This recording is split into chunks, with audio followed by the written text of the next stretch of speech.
एक दिन अली स्कूल से आता है और बहुत सैड होता है। अली का अब्बू उससे पूछता है, अली बेटा तुम आज कुछ परेशान लग रहे हो। अली अपने अब्बू को कहता है कि मेरा कोई दोस्त क्यों नहीं है।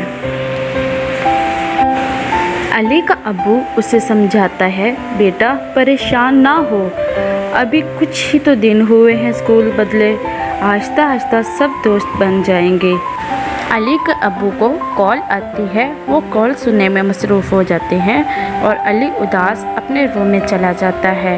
अपने बेड पे बैठा अली विंडो से बाहर देख रहा होता है कि विंडो से अली को रोशनी नज़र आती है। अली जैसे ही बाहर जाता है वहाँ पर आसमान से एक स्पेसशिप उतर रहा होता है और वो स्पेसशिप ज़मीन पे उतर आता है।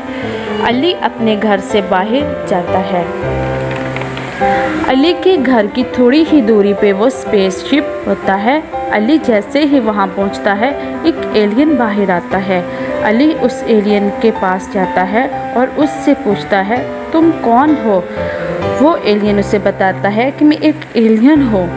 अली और एलियन आपस में बातें कर रहे होते हैं कि इतने में स्पेसशिप ऊपर चला जाता है।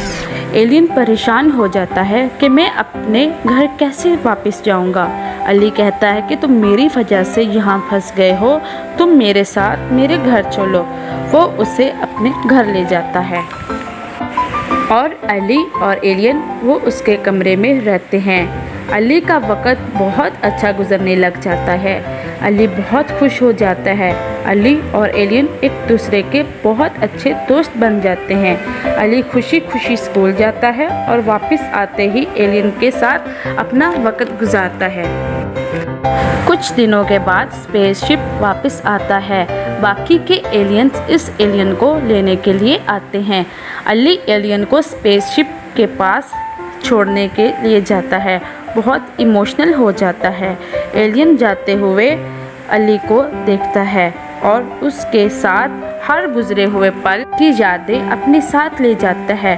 स्पेसशिप ऊपर आसमान की तरफ चला जाता है। अब जब भी अली उदास होता है वो आसमान की तरफ देख के अपने दोस्त एलियन को याद करता है और दिल ही दिल से उसे बातें करता है और बहुत ही खुश रहने लगता है। और अली के स्कूल में भी बहुत सारे दोस्त हो जाते हैं और अली अपनी ज़िंदगी हंसी खुशी गुजारता है।